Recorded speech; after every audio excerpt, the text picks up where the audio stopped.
ECSI fans, you want to revolutionize your sports investing habits? Allow me to tell you about WagerWire. WagerWire is an app that helps you become a superior bettor by allowing you to sync all your sports books and track all your bets in one place. See your current action, your betting history, and stats. You could also sign up for sports books and collect bonus offers. Follow them at WagerWire on X, as it's the best account on the platform. Head to App Store or Play Store now and search WagerWire and download the app.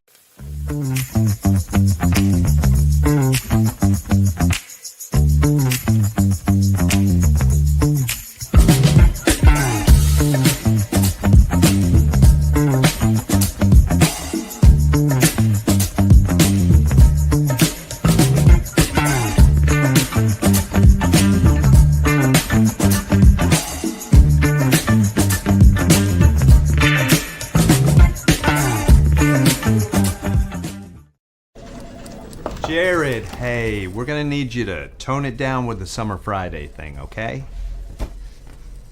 What are you talking about? Well, for one, it's not summer anymore. Oh, really? Coconut.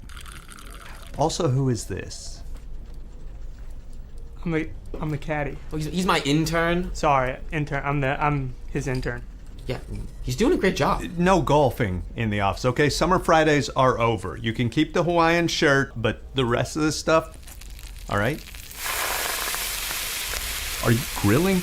Oh, yeah. Did you want a burger or a hot dog? No, grilling in the office. It's a good point. We should take this outside. No, that don't. You put that right back down. Yo, it's all in the hips. Oh, dude, come on, we gotta go. Let's go. From the ECSI Sports Studios and the #1 sports investors in America,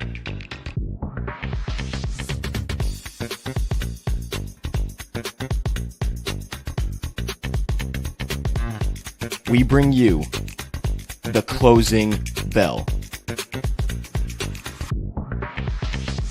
As the market closes, legends Jeff Dawson and Riley Magnuson bring you all the sports investing tips for tonight's matchups. If you want to learn more from the two legends at the desk, make sure you stay tuned to the closing bell.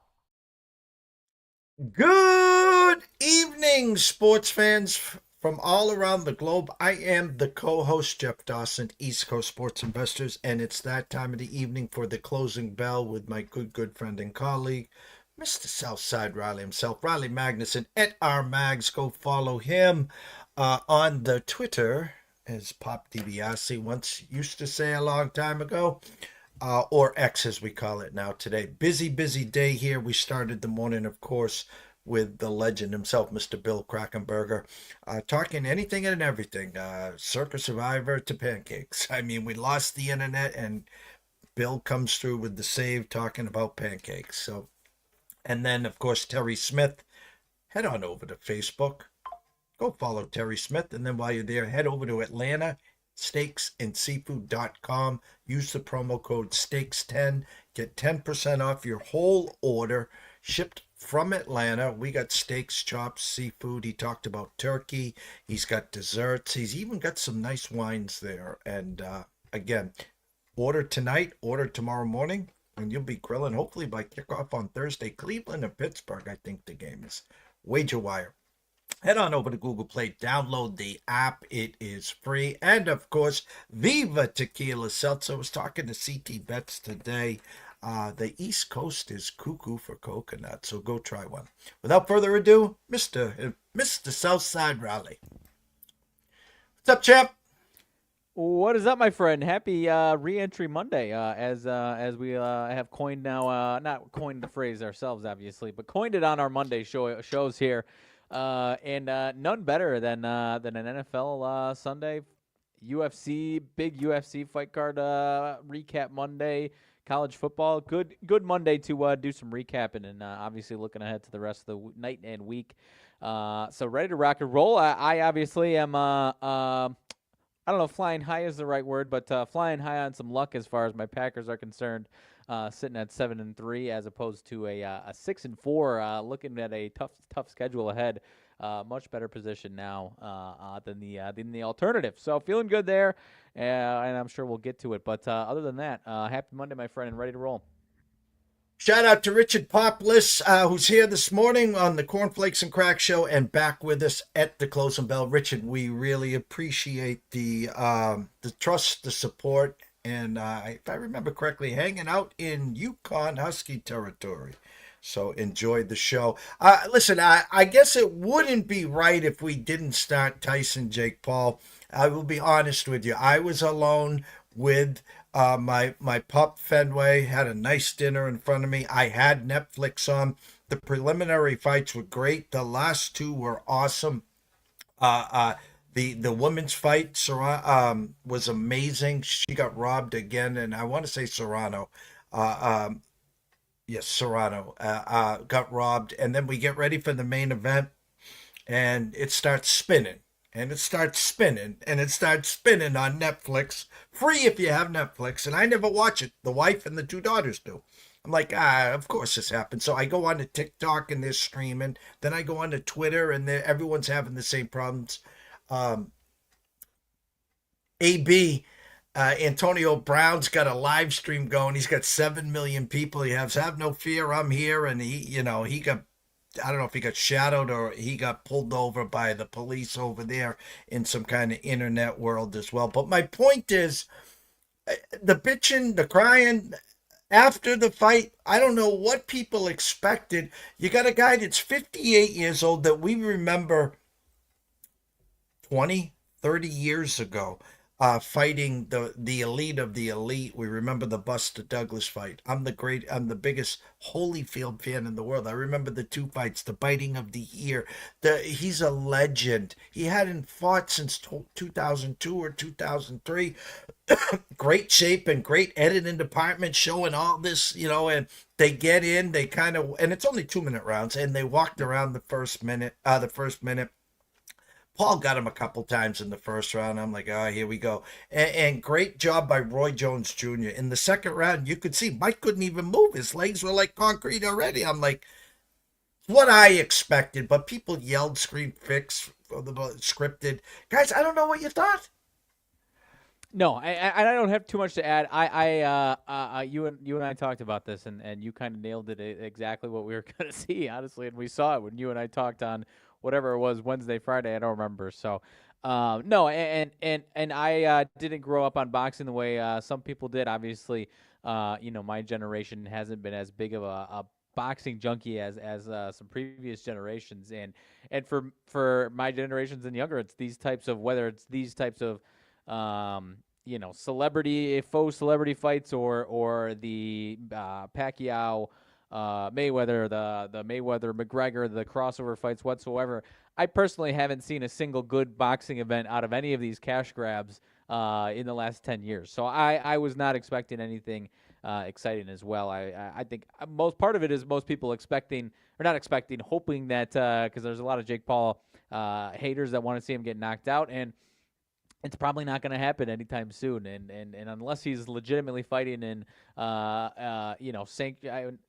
fully sanctioned, legitimate fighters, it's probably not going to happen. Maybe it does get to that point because credit to him, he's obviously, he has the time and the money to work at it to get to a legitimate level because he's obviously come significant long way, from whatever it's been now, 5 years or so. So there is some credit due as far as the transformation from someone off the street to being a somewhat legitimate boxer here. But I am not holding my breath that we're going to see an exciting one of these. I'll call it cash grabs anytime soon if it's on my money. Dogs are barking already, so we'll leave that scene. We go to UFC. We go to obviously Madison Square Garden. John Bones Jones made no bones about it. Now you got two big, strong men, and I honestly didn't see the fight. I saw the clips. I saw they called it a shotgun. I can't imagine what that felt like. That kick, whatever you want to call it, that dropped Stipe, and that was it. I don't know if you saw the fight. Did you see this leading up to it? I mean, how did you view the fight prior to that last 30 seconds?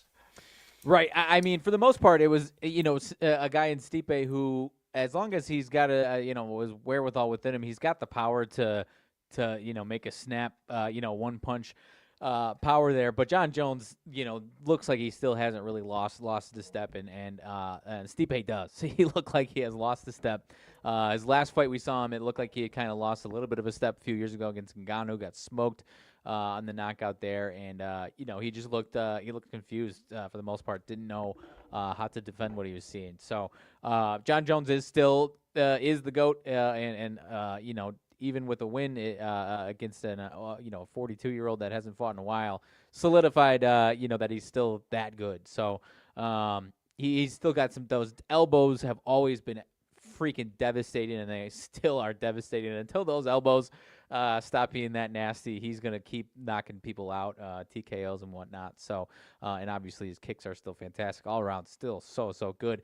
And the interesting thing, and he knows when he needs to. He does run away from trouble a lot, but he's very good at it, and it resets the fight altogether, and resets whatever stance they're in, and his opponent has to approach him, and then he's able to reset when he backs away from whatever trouble it is, because it did happen a couple times early in the fight, but wasn't real trouble or anything like he was stunned or anything like that. But he's very good at sensing when his opponent might be onto something, backs away, takes a few jog back a little bit and resets, and he's completely resets the fight. So he is going to be favored in the next fight, whether it's Alex Pereira or Tom Aspinall. Curious to see what the numbers would be in either fight, but he is still that bad of a man right now. Well, and of course, we talked about it leading up. I talked about it with Lou. We talked about it again on Friday. He's made it clear that he does not want to do business with Aspinall. He just doesn't want the young youth to be bullying and using his resume to build up theirs. Therefore, drop the mic and then move on. But Dana's made it clear to John that if you're fighting again, you're fighting Tom, and John made it clear that he wants to fight Pereira. So thoughts. The naysayers came out and says, you saw what Stipe did, but now just imagine a stronger, younger, quicker Aspinall. Would not have happened to Aspinall. Do you agree? Oh, I agree. And again, there was moments where it looked like, Stipe had some, a younger Stipe could have stood a chance and made it a good fight in that fight. It was just an older Stipe that will, kind of look like a shell of himself, so to speak. So I'm with you. John, it looks like you said, he's kind of putting his foot in the sand, where Dana does have the leverage. But if John Jones, which I think I've seen him say, it's Alex Pereira or retirement, I think Dana's gonna give in and give that fight a go. It's not just some random fighter. It's your self-proclaimed GOAT for Dana as well. So both these guys could give him a run for their money, and I'm curious to see how that fight would go. I'm still a betting man that this maybe is just drumming up future billing, and if it's Alex Pereira next, then it's Tom Aspinall after that potentially. So if Aspinall is still at that level after that potential fight, then I think he'd be pressured into doing it maybe. So but obviously if he puts his foot in the sand and is ready to go out on his sword, then he's obviously accomplished enough and had this run at the end of his career, because I think we're at a point now with all of the the suspensions, the cocaine habit that he obviously had, some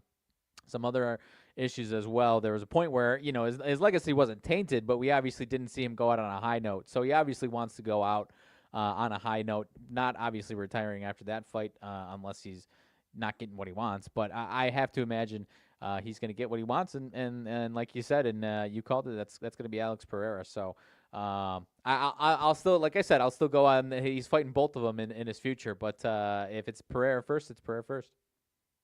And help me on this one. Pereira, 170, 180 will be moving up to the middleweight. What is his natural weight, and what is John's natural weight? John Jones for a long time fought, until recently has been heavyweight. So as far as their literal natural weight, I guess I'm not sure. But I mean, John Jones was the light heavyweight champ for a good while. I'm trying to pull up an old fight to see if it'll tell me what his weight was in that fight. John Jones in this fight, light heavyweight. I guess I don't know for sure. So probably closer to 195, 200. At that was 10 years ago though. So at this stage, I feel like 220 is more of his natural weight, but I guess I don't know. And then Pereira, probably 180, 185. I guess would be more natural.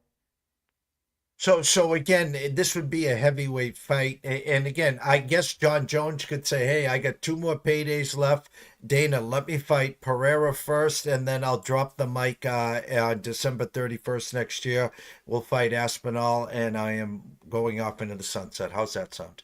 It could be the case. I don't think do you think he'll be the one to kind of hold out and not hold out, but kind of hold on to it and keep taking fights even when he's on the decline? I don't see him doing that. Do you? No. Again, he wants the cream of the crop here. Yeah. He's not going to go on the Cerrone tour or some of these other guys. He probably would have to sit down with Dana and says, "Here, I'm the GOAT. I'm the GOAT. I want to go out on my terms," because I think he thinks deep down he knows he can beat Pereira. And maybe he's a little unsure. Aspinall, he doesn't like the camp. He doesn't like the antics. He goes to Dana, hey, give me the Pereira fight. And when I beat Pereira, I'll give you the Aspinall fight. And that's my last fight. Right, because Pereira is 37. I mean, he, at that age in the UFC, any fight could be your last at whatever you consider your prime level, which obviously John Jones is himself. So maybe he wants to take the Pereira fight. Maybe he respects him more, but take the Pereira fight while Pereira's still at that type of level to garner that respect. And then you assume even if it's a couple years from now, Aspinall's still going to be at the highest level. So I'm curious to see. I would love to see either fight. So again, I'm as long as we're getting another John Jones fight, I'm obviously signing up for it. Wife's away till next Friday, but I'm locked in the living room, big screen TV because of my pup Fenway, which helped me out over the weekend because I woke up in the middle of the night watching the DP golf, and I got to see Rory McIlroy win. I think they said for the 6th time, so at least Rory got a W. Poor Brady Kannon comes on every Wednesday in the PGA Tour. He was on the lid again going into yesterday. Had Novak, and Novak gets beat out by Campos. So golf, I think we got 2 more events and that's it, or maybe 1 more actually there. Go ahead. We got the RSM Classic, who Ludwig Oberg is the defending champ, and then it's the Hero World Challenge, which I think is more of a, I don't know. It's a PGA event, but it's not. It's kind of a special event, I believe. It's only like a 30-person field is typically how that goes. Okay. I was on Sports Grid Saturday night from 7:30 to 8 with Brady Kannon and Adam Kaufman, and the producer had asked me to give out some picks earlier during the day so they could bring some graphs out. You would have been proud of me. I gave out Wisconsin plus 7.5 first half and plus 355 on the money line. How do you like me now? We're talking basketball? Against Oregon football. Oh, okay. I was gonna say their lines were they had the big underdog line against Arizona as well. So no, I know. And then of course they put up that good fight the other night. And you and I talked about it as far as that's a bad spot for Oregon, good spot for Wisconsin, just not enough offense. I mean, defensively played Oregon about as well as anybody. Just played them all year long. So, again, I've been a believer in this Luke Fickell era going forward. Still has yet to have that, big win or that pop feel to it, especially offensively, because that's what you kind of expected to have some big changes there in Wisconsin. So OC out of town for Wisconsin, so kind of excited to see what we get there next. They've always, at least in the last couple of decades, even when they've had really good teams, aside from obviously some sporadic years where they had a good quarterback, have always struggled to have that quarterback that can take them over the hump. And obviously their quarterback this year gets hurt. But Since Russell Wilson, they've had some random ones. Scott Tolzien, serviceable. So need to, especially for the Luke Fickell offense that he's trying to run, need to get a good quarterback and keep having good running backs. Need to get back to having some explosive receivers, though. The Brett Bielema era, who, couldn't quite get over that hump to the A+ category of national title contender was, I'm sure, an era that Wisconsin fans are kind of longing for compared to what we've seen the last 5-6 years or however long it's been. Tennessee, great first half. Again, no offense. Georgia, second half. That looks like they have another Bowers in the house. The tight ends had a great day. Defense played well. No ETN, no problem. Georgia back in the playoff hunt. I think I saw them around 7th or 8th. Obviously, every game they must win here on out. 2 losses still. Oregon survives. Texas wins 20. They won by 10 against Arkansas. Anything catch your eye? I mean, Colorado keeps winning. Anything catch your eye over on Saturday in college football?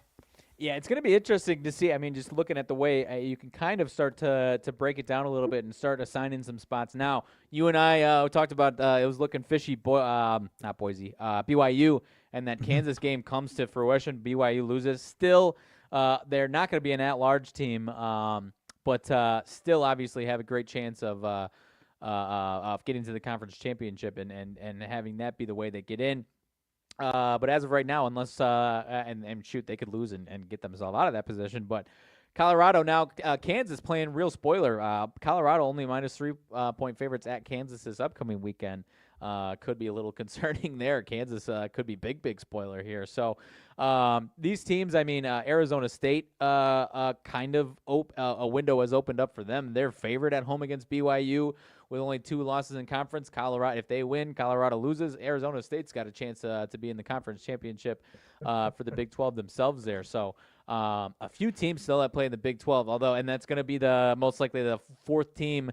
And it's interesting. You and I haven't talked about this, and I'm not sure if they keep winning, they might be in that little spot. It probably will come down to whoever loses the Big 10 championship as the number 5 seed. But the number 5 seed, Notre Dame cannot be in this current system. They could be the greatest team of all time, and they'd still end up being the number 5 team in the college football playoff. They don't have to play a conference championship game, so they, despite not getting to bye, they don't have to have that. They play a home game if they're the 5 seed against the number 12 team in the college football playoff.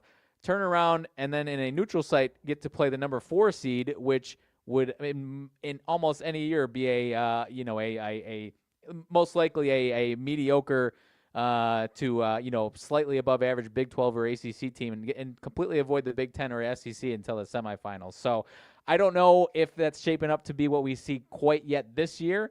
And they could even be the 6th seed because you've obviously, you got 4 Big 10 teams in the top 5 right now. So one of those Big 10 teams probably slates, if it's Ohio State and Oregon and they, win out up until the Big 10 championship, losers probably drop into 5. Even Indiana, if they were to win this weekend and lose to Oregon, and it's probably going to be a Big 10 team. But Notre Dame, as far as getting to the semifinals, has shelled out a pretty decent path for themselves here.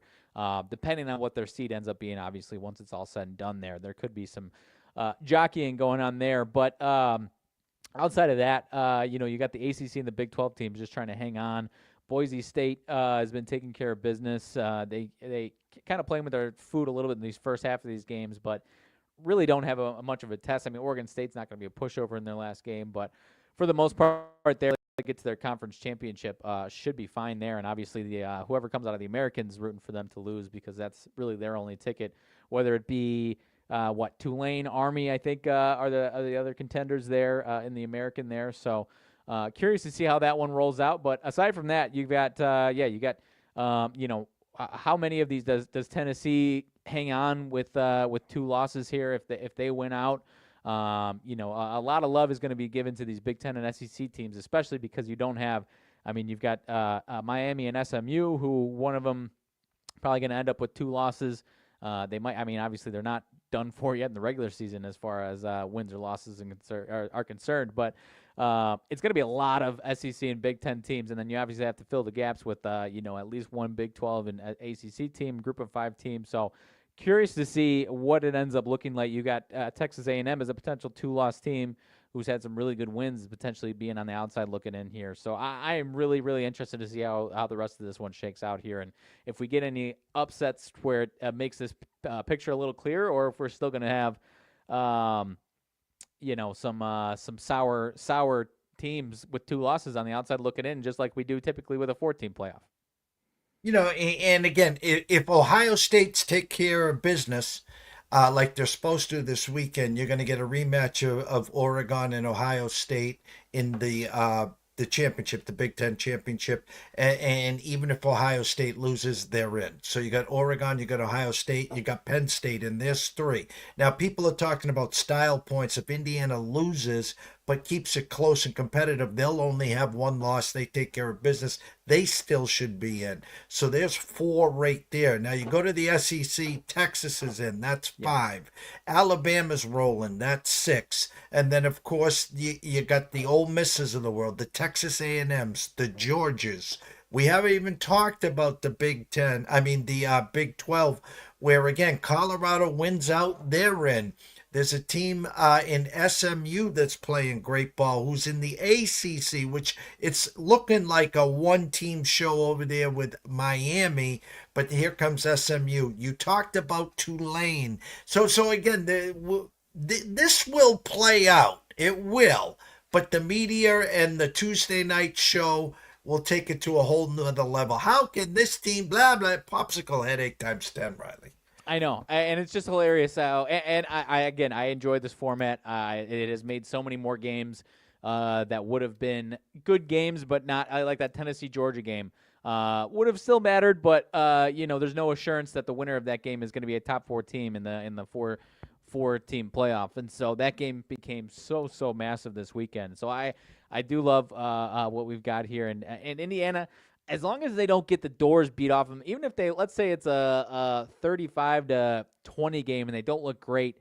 Obviously, I'm a Big Ten guy, but with 1 loss and they've beat up on some teams bad, so I'm hoping that it's still enough as long as they don't lose a 56-10 game or something like that. You know what I mean? No, I understand. We'll switch over because we'd be here for hours. 11 people in the Circus Survivor. And I heard you screaming as well. As the line stunk to holy heaven, I talked about the Bears getting beat up by the Patriots last week. They got sacked 9 times. New OC. I thought that they would put up a fight. They put up a hell of a fight. And, of course, they're lining up for the winning field goal like they were against the Eagles in the playoffs a handful of years ago. This time you get a mitt on it. You survive. 11 people in the Survivor have the dreams of 14 million. What happened to Tucker Kraft was one question. No catches, no nothing there. Christian Watson, 4 for 150. Jaden Reed, first possession, you guys drive down, get a touchdown. He gets the touchdown. 1 catch after that. Thoughts after stealing a win in the Windy City? Stealing is accurate. There's a lot to unpack. Jordan Love did look healthy. And aside from 1 throw, I didn't think he played bad. There was just it was a little more. I had some issues with the play calling. And I appreciate that they're trying to. Sometimes they don't run the ball enough, even when it's going well. And this time it wasn't going poorly. Josh Jacobs had some really nice runs, but then there would be a 1st and 10. 1 yard gain, no yard gain, and then try to do it again. And now you're looking at a 3rd and long. So there were some issues that I had there. That stalled out some drives as far as the Packers' offense is concerned. But the Bears' defense, missing a couple pieces, but still solid, especially at home. And a little concerning the way the Packers' defense looked yesterday. But I guess if you're looking at it optimistically, Bears fire their offensive coordinator and come up with an entirely different game plan. That makes a lot of sense for what they've got with the lack of offensive line depth that they have and the issues that they've had. Is get the ball out in 2 seconds flat. I think they showed it at one point. His release time was about as fast as anyone has had all season long in the NFL for Caleb Williams. So kudos to them for developing an offensive game plan that makes sense based off of what we've seen the last few weeks and at other times earlier in the season. You get their weapons involved. You get Caleb Williams running a lot. And the Packers didn't know what to do with it. So I'm hoping that's a learning opportunity for the defense because it did not look fantastic there. As far as their weaponry is concerned, Jaden Reed, obviously, a little sporadic usage these last few weeks after an awesome start to the season. Tucker Kraft, used him a lot more in blocking scenarios. And this one here didn't have those, didn't really turn him loose too much there.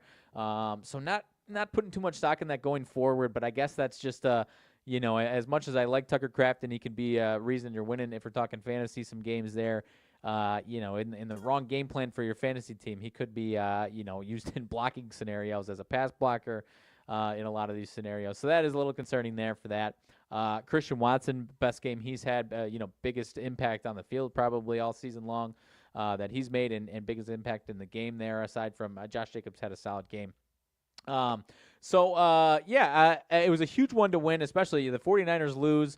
And so the Packers, a little bit of breathing room as still a very, very massive game this upcoming week against San Francisco. Not as much of a must-win as it would have been had they lost, because if you lose, you let the Bears back into the picture, and you're 6-4 with a host of teams at 5-5 on your heels there, with one of them teams coming into town this upcoming week. Where if you lose 2 in a row, you're on the outside looking in the blink of an eye. So massive there. You've got the Packers have a bunch of the head-to-head wins over a lot of these teams that are chasing them as well.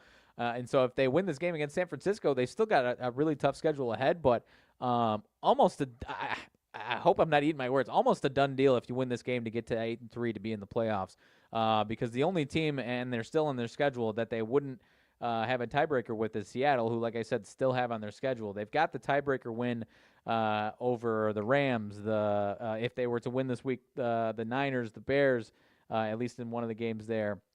And, you're really rolling, obviously, if you win that game at home. So a little more breathing room with that win yesterday. If they were to lose to the Niners, still in the playoff picture, but obviously got a lot of work to do. But turning it to this upcoming week, and, you got a big game to win to lay it all out there. And obviously we think the Lions are the best team in the NFC, and they are right now. But if you win this upcoming week, you still got an outside chance of chasing them down if you can get hot, obviously, here. And we saw, this time of year last year, Jordan Love gets hot and the Packers go on a run. So obviously, optimistically, that is where the optimism lies.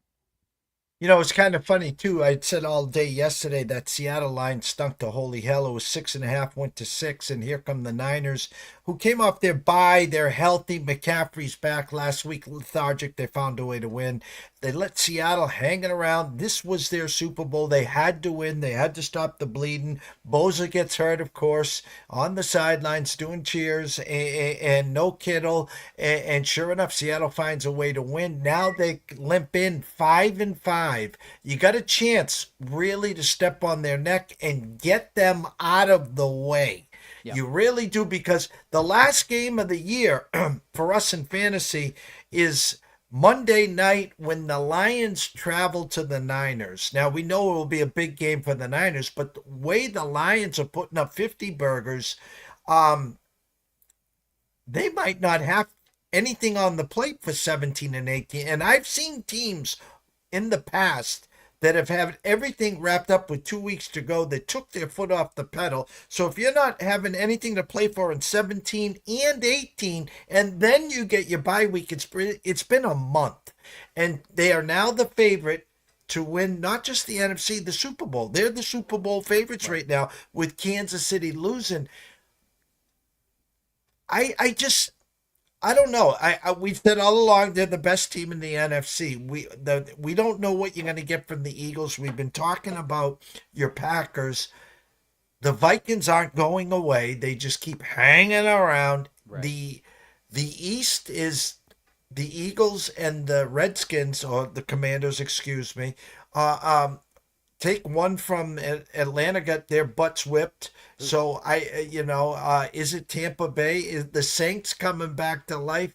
The NFC, honestly, Riley, is the Lions in a train wreck. That's what I'm going to say right now. Right, and I was going to pose the question to you. Atlanta 6-5, Tampa 4-6. Tampa's next 3 weeks at the Giants, who just benched Daniel Jones, at the Carolina Panthers, and home for the Raiders. In the blink of an eye, they could be 7-6. And on the doorstep here, Atlanta's got 2 tough games, Chargers and Vikings, these next 2. In 3 weeks, we could be looking at, a coin flip here in the NFC South. And I think it was still, I looked at like -350, -360 for the Falcons. the two games that they're obviously they've got the two head-to-head wins over Tampa, so it's you factor in another game there.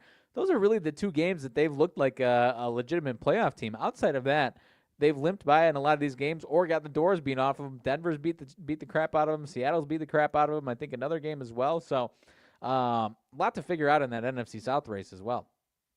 Yeah, and I'll go over to the AFC because 2 weeks ago or a week ago, Denver was lining up to give Kansas City its first loss. They go into Buffalo and they lose. Buffalo could have been the 1 seed and holding a half-game lead. Instead, now they hold the tiebreak, and they need Kansas City to lose again, who play the Panthers, I think, this week. So that's not happening. But we witnessed something on the 8:30 game. This team in, I was going to say San Diego, the LA Chargers are a team I said a handful of weeks ago, and I said it here on the show, and I said it to you. They are both sides of the ball, and add their coaching staff was the one team that wouldn't be afraid of Kansas City. They can play defense just like Kansas City can. Their offense, Herbert's getting healthier. Dobbins and now the Gus Bus, they got a two-headed monster. Quentin Johnson is catching passes and touchdowns. Yeah. McConkey, Will Disley looks like Antonio Gates out there. And they were lucky last night because somehow, someway, Cincinnati stopped the Chargers and Herbert in like 5 or 6 straight possessions. Joe gets 3 straight touchdowns, drives him for a leading field goal miss, drives him for another leading field goal and miss, and I guess the kicker was running to the locker room every 5 minutes, and excuse my French here, suppose he had the shits. Well, yeah, you did. You shit all over yourself because you couldn't make one of those field goals. Insert touchdown, Dobbins, thanks for playing. Right, and as far as the Chargers go, I mean, I am one of the biggest Harbaugh fans you'll find. I think before the season, I don't remember if I said it on this show or not, but within 3 to 5 years, I expect them to be a legitimate. I mean, they're a fringe Super Bowl contender now, if not a legit one now. In my eyes, they're a B plus, A minus, and no disrespect to the guys that you named off, wide receiver or weapon away from being as good as anybody in the NFL because. They had a ton of money sunk into this team and just the wrong person driving it. You go from a bad coach to one of the best coaches that football has to offer, and they're legit. They have an identity. They're playing with fire. I mean, Harbaugh's got them fired up, got the offense fired up. So I have as much respect for them as anybody. Are they as dangerous on paper as anybody? No, but they're as well coached and solid all around. You and I are the leaders of the Justin Herbert believer bus. So you give that guy in the offseason a stud or a borderline stud receiver, and the sky is the limit for that franchise. And again, I was listening to something else that don't believe that they are a true Super Bowl contender, but they are. It would be hard to see them going on a run through Kansas City, Baltimore, Buffalo, whatever the path would potentially be, but. In a one-game scenario, they can beat anybody right now. Yeah, and again, I hope Harbaugh doesn't get the banana in the tailpipe because my buddy Rick Thomas said something to me via text yesterday. If it wasn't a standalone island game, that one hit T. Higgins took that left the game and miraculously came back and 1 touchdown, 14 for 150, whatever, blah, blah, 30-something fantasy points. My point is he wouldn't have come back. So, hey, Mr. Harbaugh, don't spend the $30 million per to add him as your one next year. Trust me on that. You can send me a Christmas card after. Ravens pooped themselves. Justin Tucker misses another 47-yarder, misses a 50-yarder. Come down, tie the game up, go for a 2-point conversion for the tie, miss. They'll play each other again in week 16 there. So the Ravens are reeling. The Bills are the beast of the East. We know that.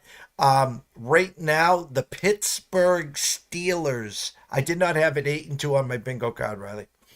No, and it goes to show T.J. Watt, obviously the perennial favorite for a defensive player of the year. The defense is phenomenal. Offense is doing what it needs to do.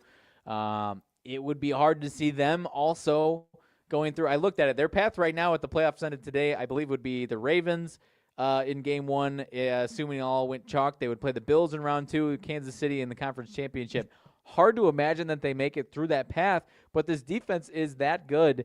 And I don't think they would make it through that path personally, but I'm not going to underestimate Tomlin. You and I talked about, all the mediocre seasons they've had, and at times looking ugly the past few years, and still obviously churning out 9-win seasons or whatever the heck it's been. Just look at the quarterbacks they've had, and now you've got a couple, halfway decent quarterbacks. Obviously, Russell Wilson not at the peak of his career, but playing well enough. Didn't look great yesterday, but playing well enough to support this defense. And they should win a handful more games here, and they've got some tough ones, obviously, but still got as much chance to win this division here. And Bengals will probably try and play spoiler. I think they've got 2 with the Bengals. So I'm curious to see how they look against some of these good teams that they've got down the stretch, but. They're a playoff team, without a doubt. They are a playoff team, and take care of business a couple more division games, and they're going to be the 2 or 3 seed. And I forgot something in the NFC. I'll go right back to it. I would not be doing my job here, and coaching does matter in the NFL, and I have to applaud as much Tomlin, who should be the AFC their coach of the year right now, but a close second. And that's Sean Payton and the Denver Broncos. Bo Nix just evolving in front of us. Just looks so comfortable out there. Big fan of his at Auburn. Obviously, huge fan of his over at Oregon. Tough year last year. Couldn't beat the Huskies not once but twice. Gets drafted, I think, at 10. Or somewhere around there from Denver after Atlanta jumped up and took Penix. Just an amazing job what Peyton has done with this team, and it looks like the Orange Crush defense over there, Riley. Right, and the first couple of games of the season, he's 0 touchdowns, 2 picks. He's thrown 14 touchdowns and 2 interceptions since then. So you're absolutely right. Aside from that ugly Ravens game, obviously had them in position to beat the Chiefs. There's other games, another close loss to the Chargers, and then you got 2 close losses to open up the season where he's still getting his feet wet. I'm curious. I don't know what their ceiling is. They've got another team that's a couple more pieces, and they're legit, and obviously more Bo Nix growth, but a good offseason from them and some more Bo Nix growth. They're as much of a contender as highly as we just talked about with the Chargers. That defense is that good, and add a stud receiver to that offensive core, and they're in that same conversation that we just had with the Chargers. And lastly, NFC wake up this morning, and the Giants must have, over their bye week, looked at the standings and says, we got 2 wins, and Dallas has 3. Cooper Rush tonight against C.J. Stroud in the Lone Star State, and kind of comical. Probably have more fans at the Tyson Paul fight than at the game tonight, but I think Texans will travel well there. But my point is, the Giants... not only are benching Mr. Daniels, not only are benching him, he's now holding a clipboard, and it goes Tommy, Chicken Cutlet, DeVito, Drew Lock, and Daniel Jones at 3. Yeah, and I think the world is as ugly as it might be at times. We enjoy the Tommy DeVito train, which we saw last year, and we thought they were going to lose out. I think I certainly thought they were going to lose out, and then they obviously get scrappy and win a couple games. I'm curious to see what the belief in Dable is going forward, because I think he's a good coach. Just has not had a good offensive roster or situation, bad quarterback play. So curious if they put any blame on him in this situation, or if they ride with him with whoever they're trying to get. But obviously need to get a top 3 pick, if not the top 2 pick, for getting your next quarterback. So the tank is on, my friend. They've got plenty of games that they can lose. That Cowboy they've got the Bucks this upcoming week, and the Bucks are 5.5-point favorites. Then they go to Dallas after that, and so that'll be a big one to take in the loss column to head for that potential number 1 pick or one of the bottom teams. But I think there's still 4 or 5 teams with 2 losses or 2 wins right now. I'll go on record here. It is November 18th. It is 5:53. I'm going to go back on record, and I will be on Fox Sports Radio with Bernie Fratto, 5:30 a.m. Black Friday. So the day after Thanksgiving, set your clocks, because a year ago I told everyone the Patriots were firing Bill Belichick, and I told them a year later that Bill Belichick, will be the head coach of the Giants next year. That's number 1. Number 2, Brian Daboll unless he gets offered another head coaching job, which I don't know if he will be the OC for the New England Patriots next year. That'd be interesting. I am as far as, you know what, it's to be seen as far as leading the team. We talked about Cliff Kingsbury, obviously not a good head coach, but potentially a good play caller. As far as a play caller and obviously it's not a bad track record here in New York with Daniel Jones because he's obviously on his way out. I very much believe in Brian DeVol. I just think, hit a wall with Daniel Jones. Had him in the playoffs at one point a couple of years ago and had him obviously playing well enough to get a terrible contract that has obviously bit them in the ass since. But I'm with you. I don't know. I'll go. I like your prediction that I'll put better odds on that one. I'll say Doug Peterson out and Brian Daboll to Jacksonville trying to fix Trevor Lawrence. How about that? There you go. Because I think there'll be a spot for Daboll. Yeah. But it's hard to leave one team and jump in that first year. So you can go. The Patriots have already been knocking on some doors. They want a new OC. They want someone to really groom Drake May. And I know Daboll would be a home run for them there.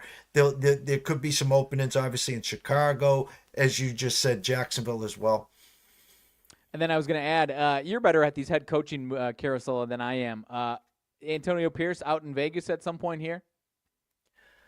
Well, you're going to hear the speculation that Shador and Dion are a package. Now correct me if I'm wrong. I think his son still has one more year at Colorado. So maybe he gets Shador set and maybe he gets Travis Hunter set and then moves on. But I'm hearing one of the spots that Dion wants Shador is Vegas. So if they wanted a package deal, I mean, can you imagine primetime in Vegas coaching his son Shador? Yeah. I mean, no, that's what you meant. His younger son still has a year of eligibility. Yeah. Right? Not Shador.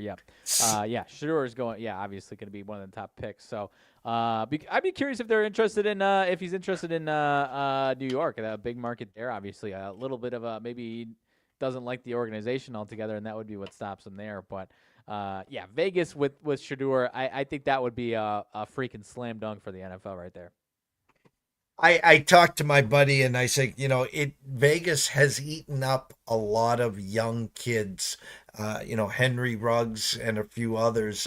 It's tough to live in that city 24/7, 365 with a lot of money, what you're not used to. Now with the NIL and stuff, these guys got money already coming into the NFL. But again, got a weekend off and the Spearmint Rhinos down the road or, hang out at the Circus swim ball. It's dangerous. So I promised I wouldn't keep us late here. The NFL game tonight, guys, Houston at Dallas. I'll give you the numbers. Opened up 5.5 with a 43.5. It's now a 7 with a 41. If Riley sent me $100 via Venmo, I'd send him 200 back. Tell him to take the bride. I have no stake in this game. It smells to high heaven. I expect the Texans to win, but I do know this. Cooper Rush and Dallas will not look as bad as they did last week. This Cooper Rush kid was 5-1 or 6-1 the last time he got to start before last week. I'm expecting a bounce back. I'm expecting some pride from this Dallas team. Yeah. Do they win tonight? Probably not. But I'm not running to the window to lay 7 with the Texans tonight. No, you and I are on the same page with this one. Cowboys. Obviously, the scoreboard looks bad. They didn't play. I mean, they were hanging around with the Eagles in the first half of that game, and then you have the sun in CeeDee Lamb's face and then the wheels fall off altogether after that. So, again, they score 6 points, so even saying that seems crazy. But I'm with you. I think they play with some pride, and I would be shocked if they win this game. But the Texans themselves, I mean, they played solid against the Lions, but we're talking about they just lost the game where the opposing quarterback threw 5 interceptions. I don't care who it was. That's a bad performance. They lose before that to the Jets. They scrape by against the Colts. They lose in a close one against my Packers, but 3 interceptions I think it was from, or maybe 3 turnovers from the Packers. They kind of got their butts kicked on paper against the Packers there, so they really haven't looked that good in a minute. So as much as I want to say it would be shocking if the Cowboys won, it really wouldn't be, especially I think defensively, Michael Parsons and company, you're going to get a a spirited performance, or at least an attempt of a spirited performance from them. There are obviously still some holes there, but I think you could see a good Micah Parsons, not to just pull out the most famous name on the team, but I think you could get a really good Micah if he's got any pride, which he does. He's going to show up tonight and play well. So wouldn't it be shocking if the Cowboys, that this game came down to the final possession in this one tonight? I'm going to go a couple props here. I think Nico is returning, but I'm going to go right down your alley here. First and foremost, we're going to go back to the Dalton Schultz revenge game, and he's back on Houston side this year. So this side, so I'll go first TD and anytime TD for Schultz. First time 275, or excuse me, anytime 270. First time 12-1, 1200. And then I'm going to go on the flip side. Actually, no. You know what? I was going to go with Jake Ferguson, but I won't go tight end. I'm going to get even a little sneakier. Jalen Tolbert, first time and anytime. You kind of took the words. I'll go a different route there. You took the words out of my mouth a little bit. First time 370. On the anytime, I keep saying first time. Anytime is 370. First time is 20-1 plus 2,000. All right, so those are my two props in that game. There's yours. I'll go with Rico Dowdle's been looking a little better. I'll go a little Rico Dowdle action for Dallas on the anytime. I believe is 140. First time 7-1. He is the favorite for the Cowboys to score if you had to choose one. And then I'll go. No, that's that's a Cowboys player. I was gonna go a little off script on the newly acquired Jonathan Mingo just to be a little off the rails, but I'll leave Mingo on the desk on that one there. Let's go with I'll say Tank Dell comes alive tonight, 2-1 anytime and 950 on the first time. So not as big odds as you got going on, but I'll go with a couple nice performances from those two. I'm going to dive into the hockey team time totals. The hockey totals for you guys. Bruins over 3.5 at even money or minus 110 against Columbus. The Avs team total over 3.5 at Philly is minus 20 cents. Nothing there. If you want to get real fun here, Dallas team total over 4.5. You can get plus 130. You need 5 or better there. Washington, Utah. Washington, big win. Ovi hat trick in Vegas last night, back to back. There was a flip. Washington was favored. Now Utah minus 107 money line there. And then Detroit Red Wings team total over 3.5 plus 110 at San Jose. I got one college basketball game that's irking the you know what at me. VMI is at Pitt. I had an overnight number of 29 and a hook and 151. It has now jumped to 36 with a 156.5. How do I get in here? Pitt minus 20 first half. Pitt team total over 47.5 first half. That's how I get into that one. NBA slate is yours if you see anything, Riley. Yeah, it's interesting one. You've got Milwaukee favored at home, 4-9. They are starting to look better. A close loss 2 days ago at Charlotte. A couple wins under their belt before that, so starting to play better. You've got Houston on the heels of a back-to-back. Just put up 143 on my Bulls last night, and they what's the win streak at for Houston? 1, 2, 3, 4, 5. 5-game win streak there.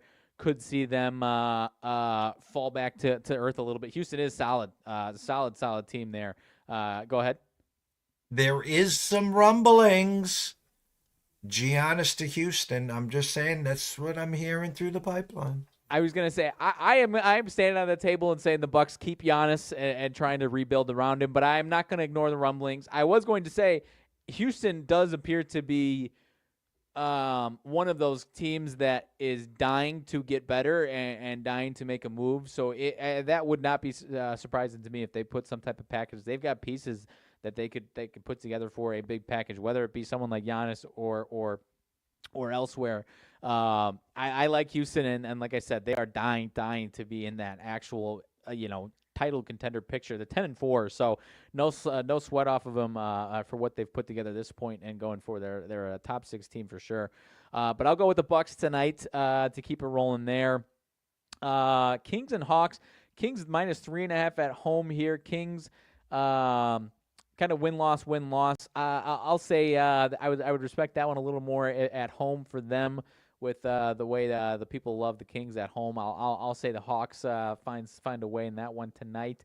My Bulls on the road in Detroit. Been a while since Detroit has been 4.5 or better favorites, I think, against my Bulls. But Pistons 4.5-point favorites, 7-8. I'm not counting my chickens, but I'm finally starting to feel validated a little bit on my belief in this Pistons team. They've won 3 of their last 4.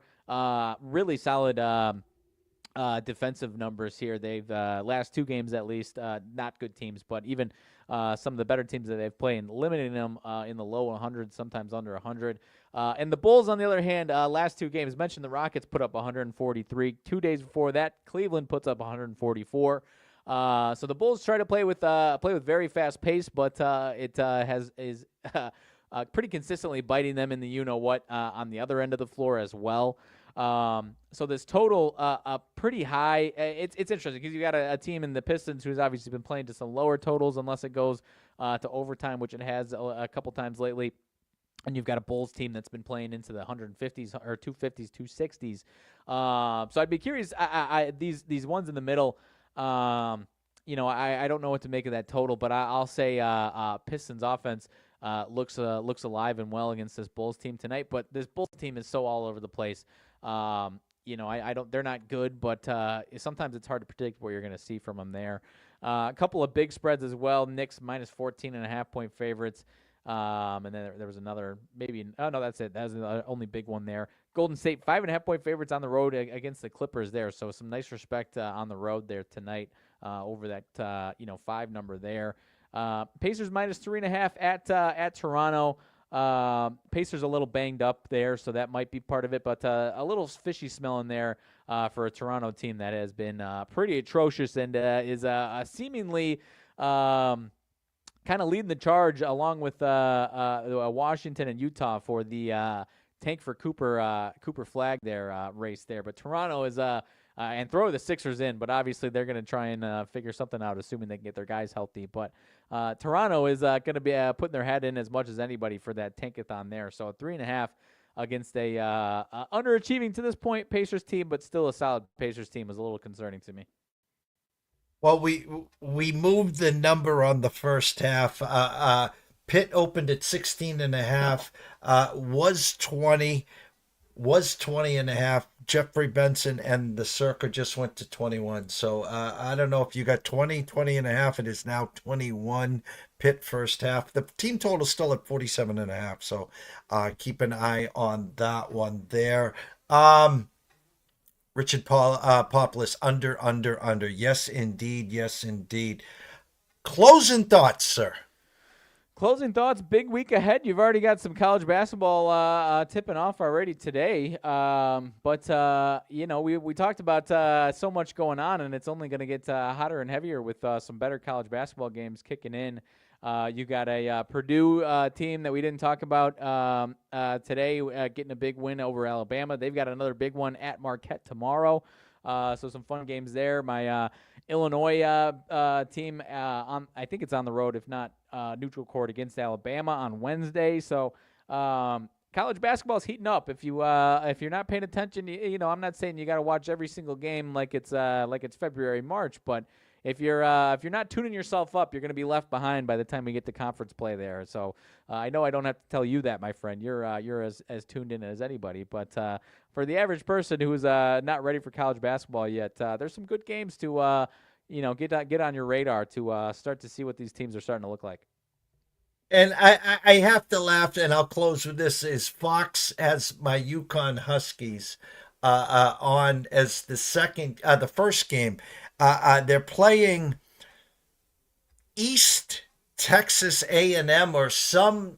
Hold on, they are playing Texas A&M Commerce tomorrow night, and then I think the headliner is Purdue and Marquette or something to that effect. Yep. So I just find it comical that they're playing that game, and I'm just trying to get a final number here. Yeah, plus 110.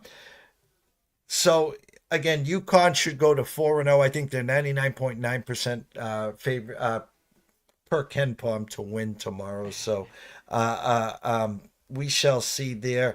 Everyone, it's a new week. It's a new beginning. ECSI VIPs, rough, and I mean rough week last week.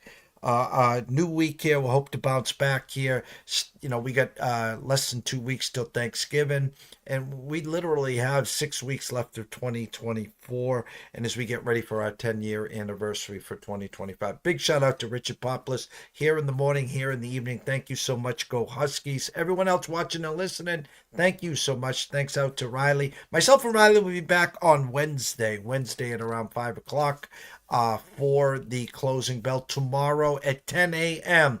Andrew McGinnis will be here. We're going to talk some NHL futures again, this time in the West via the WagerWire app there. So stay tuned there. Everyone else, enjoy yourselves. Have some fun. Behave. Stay in your lanes. And we will see you soon.